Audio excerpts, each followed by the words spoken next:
Había veces que casi podía sentir aquella mano golpeándolo en la nuca. En ocasiones se sorprendía a sí mismo frotándose el bulto que tenía en la base del cráneo, donde se le había clavado aquel maldito anillo. Con los años había dejado de sangrarle y la herida había cicatrizado, aunque de tal manera que cargar con aquel verdugón en el colegio había sido todo un suplicio. Esto que te crece ahí es tu hermano gemelo. Lo incordiaban sus compañeros de clase. Una vez incluso se presentaron en casa los servicios sociales. Jamás regresaron. El primer golpe del que tenía recuerdo se lo habían dado cuando preguntó quién era el hombre que estaba frente a la puerta de casa de su tío. No vuelvas a preguntar eso nunca más, ¿me oyes, Mickey? Fue la respuesta de su tío, quien se había encargado de criarlo, por decirlo de alguna manera, tras la muerte de sus padres. Es por tu propio bien, señaló propinándole otra colleja. A lo largo de los años entraron y salieron muchos más hombres, normalmente de noche y por la puerta trasera de la casa, pero jamás vio sus rostros, que siempre iban tapados por gorras o capuchas. Lo que sí advirtió a medida que se hacía mayor fue que las visitas coincidían siempre con los atentados más sangrientos en Irlanda del Norte. El 21 de julio de 1976, el embajador británico y su secretaria volaron por los aires cuando delante del domicilio de aquel, el coche que los transportaba pisó una mina compuesta por 100 kilos de explosivos. El 17 de febrero de 1978, 12 personas murieron y 30 resultaron heridas en un atentado con bomba en un restaurante a las afueras de Belfast. El artefacto explosivo estaba elaborado con un tipo experimental de napalm casero, diseñado para adherirse a cualquier cosa con la que impactara, causando severas quemaduras en las víctimas. Huelga decir que tuvo un éxito aberrante. Entre el 14 y el 19 de noviembre de 1978, 50 bombas estallaron a lo largo y ancho del país, hiriendo a 37 personas. El carácter aleatorio de los escenarios y la hora de las detonaciones tenía como objetivo aterrorizar a la gente y transmitir un claro mensaje: nadie está a salvo en ninguna parte. El 22 de marzo de 1979 fue asesinado el embajador británico en Holanda y 24 bombas explotaron en varios puntos del país. El diplomático murió de un disparo a quemarropa en la cabeza y las bombas pretendían ser una declaración de guerra en toda regla. A lo largo de los siguientes 20 años se produjeron 22 atentados con bomba, más cada uno de ellos una sangrienta señal de rebelión. Y mientras tanto distintos hombres siguieron entrando y saliendo de la casa. Entonces ocurrió el peor episodio de todos, ese en el cual ni siquiera él era capaz de pensar. El recuerdo yacía en lo más profundo de su memoria. Fue entonces cuando abandonó aquella casa para siempre. Esos años fueron conocidos como los de la época de los disturbios o los problemas. Y para Michael Shea, la denominación tuvo todo el significado del mundo. Esto es Orate Radio. A mí no me vengas con qué tal. Menudas chorradas. Los niños están en casa de mi madre. Me alegro de verte, Malini. Terció Peter. Siéntate y toma un poco de postre con nosotros. Hay de sobra. Y tú, cállate, le espetó Malini, aunque le tembló un poco la voz. A mí todavía no me había mirado. Todas las chicas decían que era zorra, que la zorra había vuelto y que te habían visto con ella en el Bold Dragon. Pero yo pensé, no puede ser. Él siempre aseguraba que era una imbécil y una snob y ni le dirigía la palabra. ¿Te acuerdas de cómo le llamaba en el instituto? Señorita palo en el culo. Caracoño. Sí, la llamaba Caracoño. El día que no quiso bailar contigo en el baile de bienvenida, por ejemplo, la reina Caracoño Así es como la bautizaste.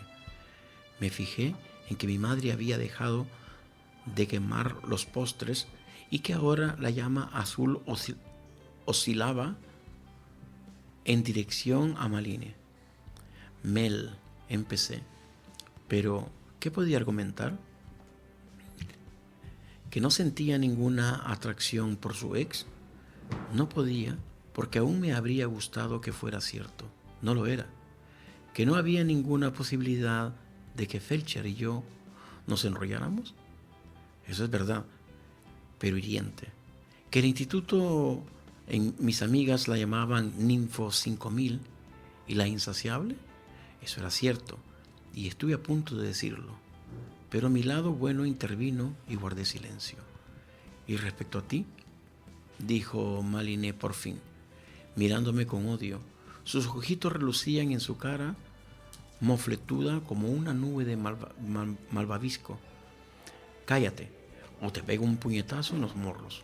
Mel, terció Felcher, aún en el suelo. ¿No te veía desde hace... ¿cuántos? ¿Un año? Sé que recibe la pensión alimentaria de los niños, que ingresas los cheques y todo eso. ¿Ya has encontrado trabajo? Solo han pasado 10 meses desde la última vez que nos vimos. Pero no importa, levántate, nos vamos. Retrocedió para que Felcher pudiera incorporarse. Mi amigo se levantó, pero enderezó la silla y se sentó de nuevo. He dicho que te levantes, gritó ella y le asestó un puntapié a una pata de la silla. Felcher se sacudió hacia un lado, como la silla, pero no se movió del sitio. Peter me pasó una mano por el hombro, con la otra me cogió una mano y empezó a acariciármela. Mel, dijo en voz muy baja, me parece que te equivocas, Willy. ¿Y yo? Me miró con una dulce sonrisa. Salimos juntos. Zeke solo está aquí conmigo, como amigo. ¿Y a mí qué?, repuso Melanie, pero su voz volvió a sonar vacilante, y cuando me atreví a levantar la cabeza, vi que las lágrimas resbalaban por sus mejillas, brillantes a la luz de la luna. Nos miró a todos, uno por uno, primero a Vi, luego a Felcher, después a mí y por último a Peter. Se pasó una mano por la cara y retrocedió un paso. Melanie, terció Felcher, voy a comerme el postre con mis amigos. Estás invitada a quedarte con nosotros. Si prefieres irte, te llamaré y podemos hablar en otro momento. Eres el padre de mis hijos, dijo ella con voz entrecortada. Sí, ya lo sé, cariño. Y los tribunales han decidido que les pertenezco a ellos, no a ti.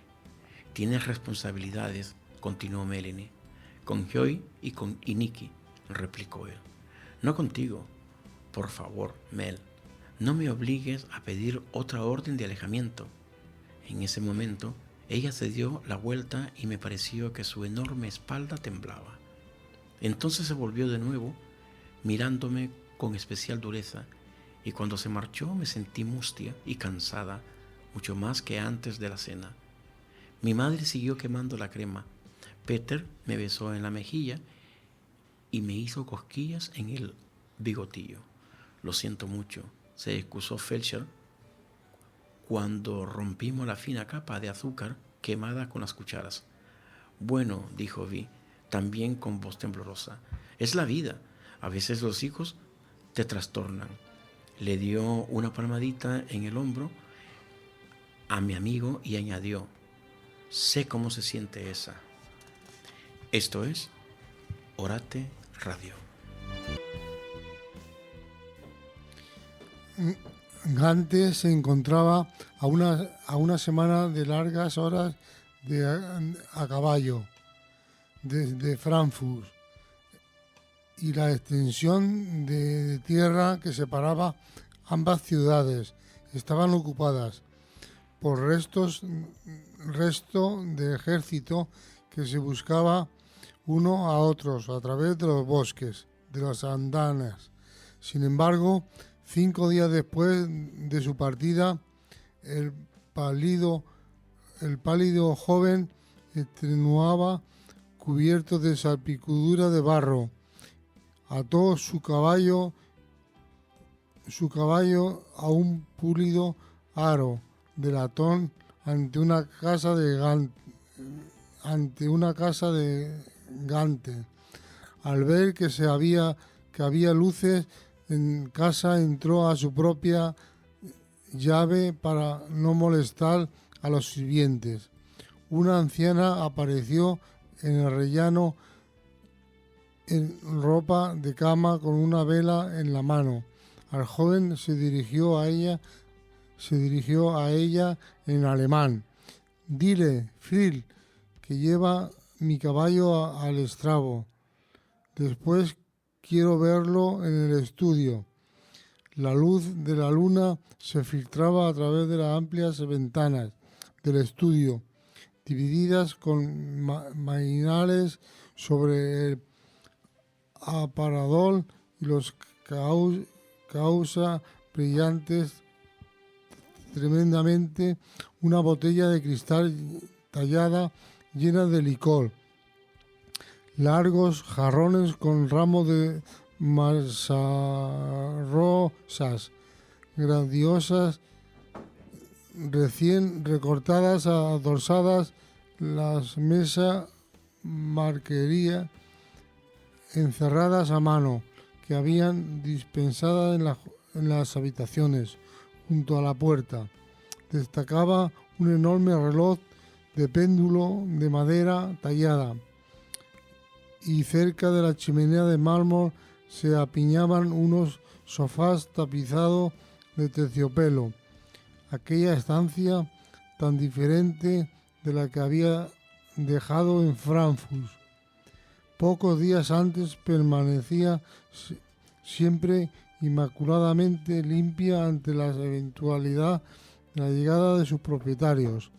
El hombre se acercó a los ventanales donde se le disfrutaba de sus perfectas vistas de la casa situada frente a la suya. Tan solo le separaba un pequeño ceñador de anteprado.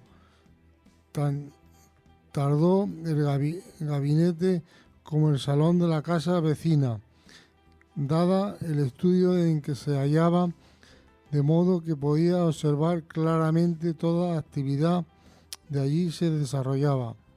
Precisamente esa era la razón por la que 3 meses antes había comprado aquella casa completamente amueblada. El joven se volvió y sirvió un coñac de una de las botellas del aparador. Estaba cansado, pero no podía ir a dormir. Al cabo de casi media hora se abrieron las puertas del estudio y entró un hombre corpulento y toscamente vestido. «Señor», digo con un fuerte acento alemán, precisamente en espera de una respuesta. «Fin, estoy muy cansado». Su voz era casi un susurro. «Quiero asegurarme de que si llega algún mensaje a esa casa, se abra de inmediato. ¿Está claro?» «No tema, señor, que quedará aquí y vigilaré. Le despertaré si veo cualquier movimiento. No debe haber fallos», insistió el joven, «en la de la mayor importancia». Finn se quedó junto a la ventana toda la noche, pero la otra mansión permaneció silenciosa, bajo la luz de la luna. Por las mañanas el señor de la casa se levantó, se bañó y se vistió, tras lo cual bajó para reemplazar a Flint en su puesto. Aquella vigilia se prolongó durante 3 días. Llegaron las lluvias y convirtieron el paisaje en charcos de barro que hacían intransitables las carreteras. Al final del tercer día, alrededor de la hora de la cena, apenas la anciana acababa de servir al joven una bandeja de comida con Flynn entró. «Disculpe, señor, pero se acerca un hombre solo por la carretera de lo que viene de Bruselas. Esto es Orate Radio». En el ámbito de los servicios de salud son muchos los problemas que se originan cuando la comunicación es mala, apresurada e impersonal. En concreto, al analizar la literatura al respecto se pueden extraer las siguientes conclusiones. La causa más importante de la insatisfacción de los pacientes hospitalizados es la falta de comunicación con el personal sanitario, lo que les lleva a percibir el hospital como un estresor, con las consiguientes consecuencias negativas que esto conlleva para la recuperación y el restablecimiento de su nivel de salud. Sin duda, los resultados avalan la importancia que tiene en el análisis de la relación profesional sobre la relación salud-usuario en el proceso terapéutico. La teoría general se reduce a que la convivencia no es inequívoca, es una personalización de los remedios que causan las deficiencias con las que la salud se va alargando entre las distintas pausas de que conllevan los distintos hospitales. La estrategia común es que parte del usuario conlleve una dinámica de comunicación afectiva con los servicios sanitarios. Por lo tanto, el evento más razonable es que lo pasen bien. Amén. Esto es Orate Radio. Ya. Debe comprender que para mí las palabras en su anverso y fervoroso, como usted diría, son extraordinariamente importantes. No lo dudo, las suyas, por ejemplo, que pasa con las más, nada, perdón, insisto, hazme liberamente, paga todo lo que se le ocurra. Supongo que es una tontería y le ruego que no se moleste por ello, pero pensé por un momento que usted no le estaba refiriendo a la garra de su mujer. Pensando a lo mejor el paisaje que hace de Andrés para mis dientes, sin duda es un magnífico, es otro. Cualquiera de ustedes está menos de basura, quizá. Se preguntó Eduardo por qué noche estuve escuando de nuevo la grabación de su comercio, aquella parte de la que había de calefacción de los elefantes. Les recuerdo que ayer usted se consideraba a sí mismo una basura. No recuerdo bien su nombre de pila, de verdad. Lo he olvidado. Soy el doctor Juan Echeverría. No creo que yo, Juan, pero todos los excrementos sean basura ni que toda basura sea excrementecida. La mierda del elefante, por ejemplo, es un buen combustible. Si ha mostrado que te llame por su nombre, dígalo abiertamente, siempre y cuando usted no importe que yo llamo por el suyo. Llámame como quiera, pero no olvide el motivo de nuestras conversaciones. Me parece que está fuera de lugar que le apece del título. No se sentirá usted a gusto, doctor. Mi adrenalina a veces descarga exceso, como si por momentos yo mismo revolviera de quien tiene el asunto la sartén por el mango. Ríe mejor quien ríe último. Voy a conseguir que le internen en un fisopático sin indultos ni redención de pena de por vida, como me llamo Juan. Ya está. Esto es Orate Radio. París. Keira y Jen hicieron las paces con un almuerzo que se alargó durante buena parte de la tarde. Y Jen aceptó contarle a su hermana cómo había sido su separación de Jerome. Había ocurrido durante una cena en casa de unos amigos al descubrir que su compañero estaba muy ocupado, prodigando atenciones a su vecina de mesa. Jen había abierto los ojos, pero no fue hasta el camino de vuelta a casa cuando pronunció esa breve frase, que sin embargo dice tanto: tenemos que hablar. Jerome negó rotundamente que sintiera ningún interés por aquella mujer, cuyo nombre ya había olvidado. Sin embargo, ahí no estaba el problema. Jean quería haber sido la mujer a quien Jerón hubiera intentado seducir aquella noche, pero él no le había dirigido ni una sola mirada en toda la cena.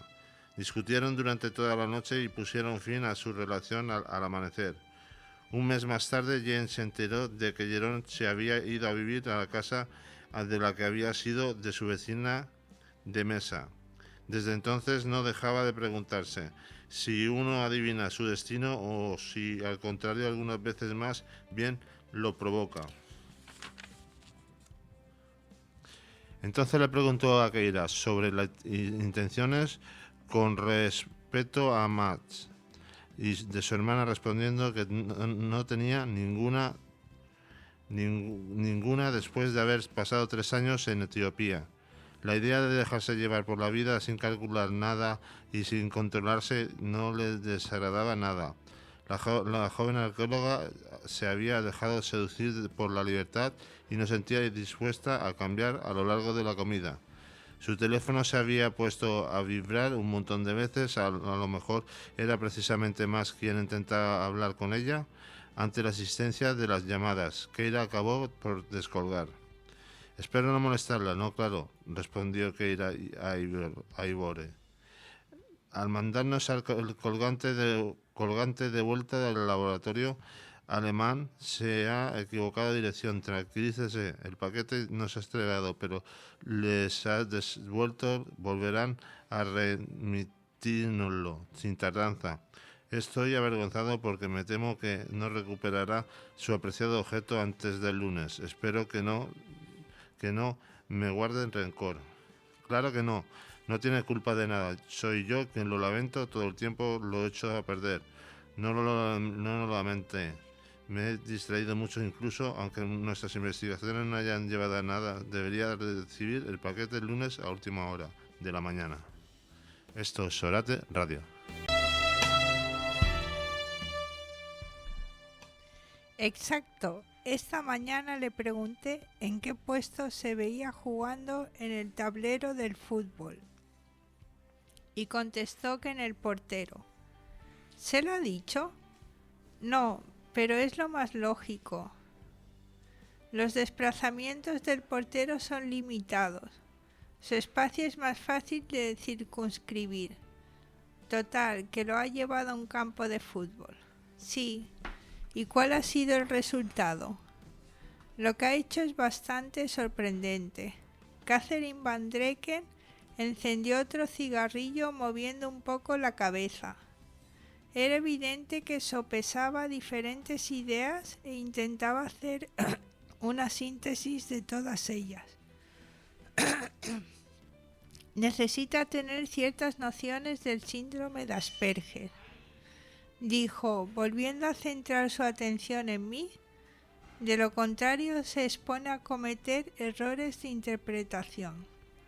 Una persona con este síndrome no percibe las cosas igual que usted y que yo. Eso no significa que esté loca o sea retrasada. Todo lo contrario. Un Asperger es realmente distinto y es preciso tener eso en cuenta en todo momento. Póngame algún ejemplo. Su cerebro no está construido como el nuestro.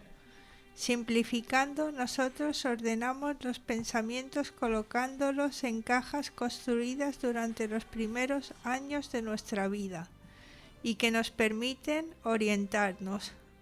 Es un bagaje en el que ni siquiera reparamos, pero gracias al cual podemos reaccionar de la manera adecuada en las situaciones que se producen en la vida en sociedad.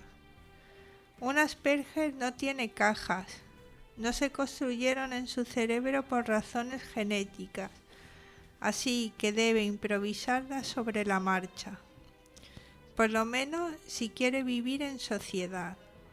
Para resumir de un modo muy esquemático, es un marciano de visita en la Tierra. Viene de otro planeta y no comprende nuestro funcionamiento. No duerme, como nosotros. No le gusta que lo toquen. No miente nunca. Habla de un modo pedante. Sí, así es Leonard. En esas condiciones, ¿qué puede hacer? O bien es el mismo, pero entonces será incomprendido, rechazado y en ocasiones incluso maltratado. O bien nos imita para tratar de pasar inadvertido y vivir tranquilo, que es su objetivo principal. ¿Cómo puede imitarnos si no nos comprende?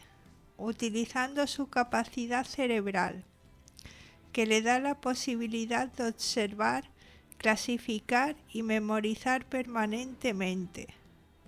No tiene más remedio que hacerlo, puesto que no es como nosotros. No puede parar de reflexionar, buscar indicios, utilizar la información que posee sobre nosotros para deducir de ella lo que debe hacer. Es un trabajo agotador, por eso el sueño lo vence de manera fulminante cuando ese proceso lo deja sin energía. A medida que oía las explicaciones de la doctora Van Drecken, veía desfilar imágenes por mi mente. El comportamiento desconcertante de Leonard cobraba sentido. Leonard juega al fútbol porque teme que yo lo rechace.